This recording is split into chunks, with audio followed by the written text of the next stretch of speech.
It's 11 at night. You want to read a book. But your phone is right there on the bed.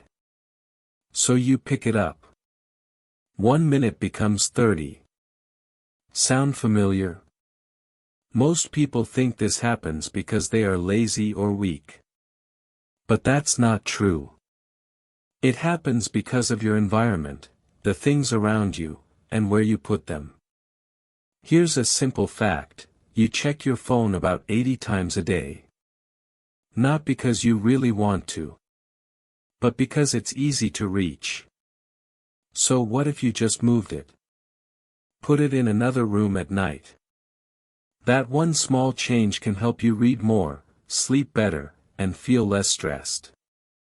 Your environment shapes your habits, more than willpower ever can.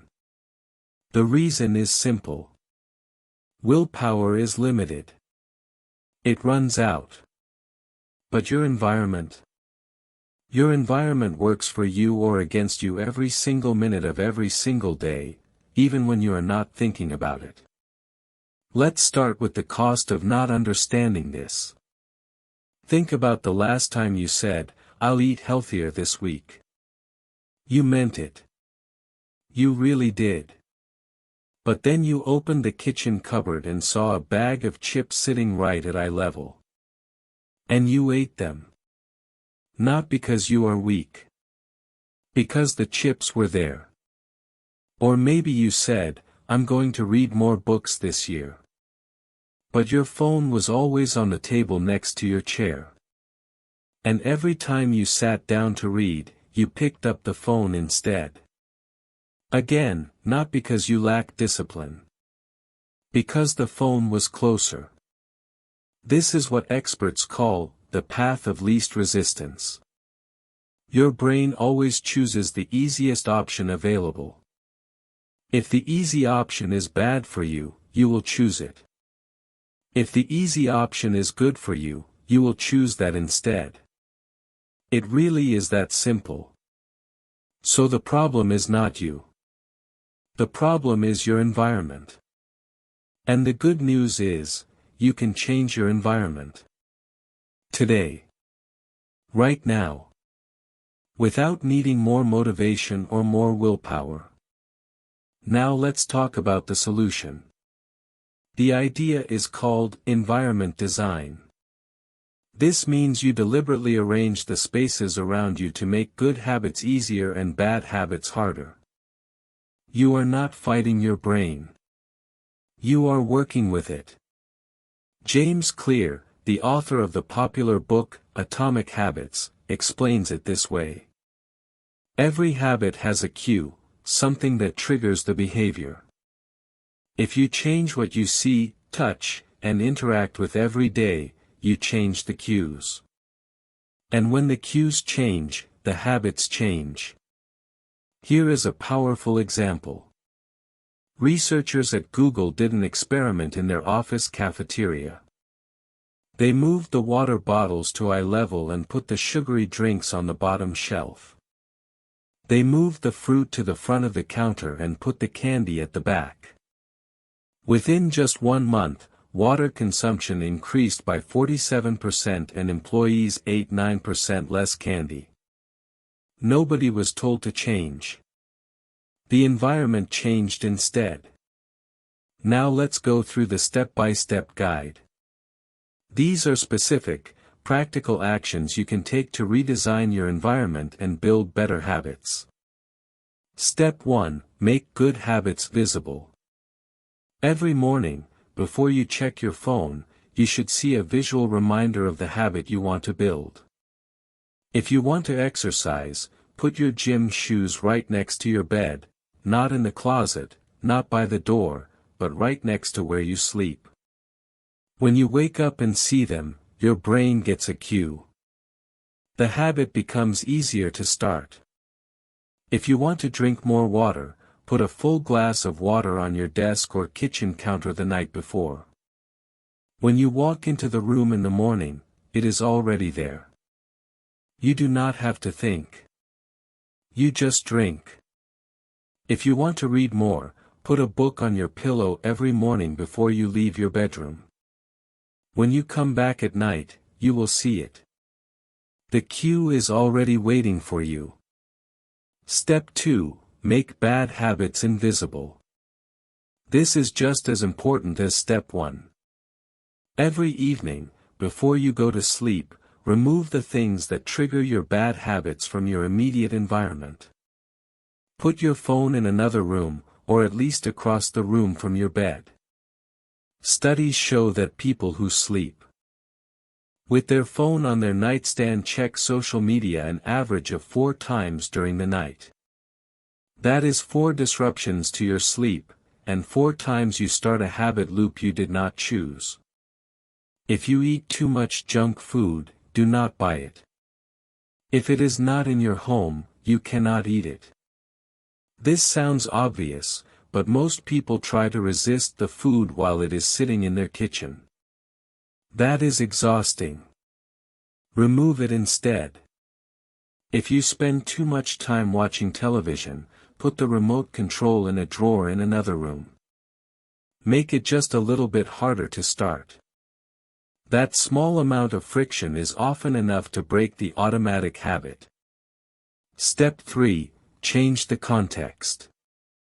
Our brains connect habits to locations. If you always eat in front of the television, your brain will always want to eat when the television is on. If you always work at your kitchen table, your brain will struggle to relax there.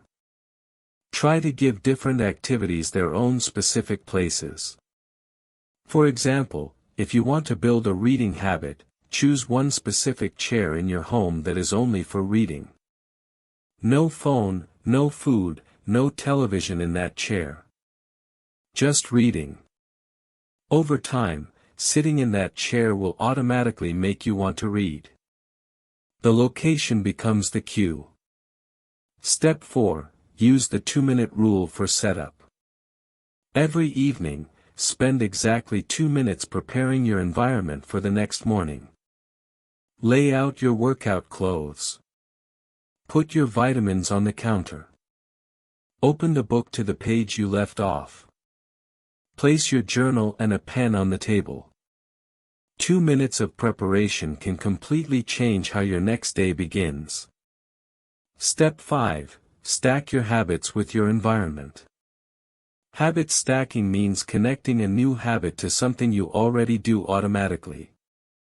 But environment design makes this even more powerful. For example, if you make coffee every morning, which is already automatic, place your vitamins right next to the coffee machine. Every time you make coffee, you will see the vitamins. You will take them. You did not need extra motivation. The environment did the work. But here is what almost no one talks about. Environment design is not just about your physical space. It is also about your digital environment, and for most people, this is where the biggest problem lives. Your phone is an environment. The apps on your home screen are cues. If your social media apps are on the first page of your phone, you will open them dozens of times every day without thinking. Move them to a second or third page. Delete them from your home screen entirely. Replace them with the apps that support your goals, a meditation app, a language learning app, a reading app. Put those on the first page instead. Your computer is also an environment. If you work from home, close all browser tabs except the one you need for your current task. Notifications are environmental cues that pull your attention away. Turn them off during your most important work hours. Every ping is a small interruption that costs you much more time than you think. Now let's talk about the common mistakes. Because understanding what not to do is just as important as knowing what to do. Mistake 1, trying to change everything at once. Studies show that people who attempt to redesign their entire environment in one day almost always give up within a week. It feels overwhelming, and when one thing does not work perfectly, they abandon the whole plan. Instead, choose one habit. Design your environment around that one habit first. Get it working. Then add another. Mistake 2, designing for motivation, not for behavior. Many people buy a beautiful journal, a fancy water bottle, or expensive gym equipment because they feel excited and motivated. But motivation fades. The question is not, will this make me feel motivated? The question is, will this make the behavior easier? A cheap glass of water on your desk beats an expensive water bottle in your bag every time. Mistake 3, forgetting to reduce friction for good habits and increase friction for bad ones. Most people focus only on making good habits easier. But if the bad habit is still very easy, it will often win. You need to do both. Make the good habit easy. Make the bad habit harder. This is the full strategy. Mistake 4, blaming yourself when the environment fails. If you redesign your environment and the habit still does not stick, do not say, I am lazy or I have no willpower. Instead, ask, what cue is still triggering the old behavior? What small friction can I add or remove? Treat it like a science experiment. Adjust and try again. Mistake 5, waiting for the perfect moment to start. Some people say, I'll redesign my space when I move to a new apartment, or I'll start when I have more time. But environment design does not require a new home or a free weekend. It requires 5 minutes and a decision. Move one object. Put one thing away. Start there. Let's also talk about what happens in your brain when you do this correctly. When you consistently perform a behavior in a specific environment, your brain begins to associate that environment with that behavior. This is called contextual cueing.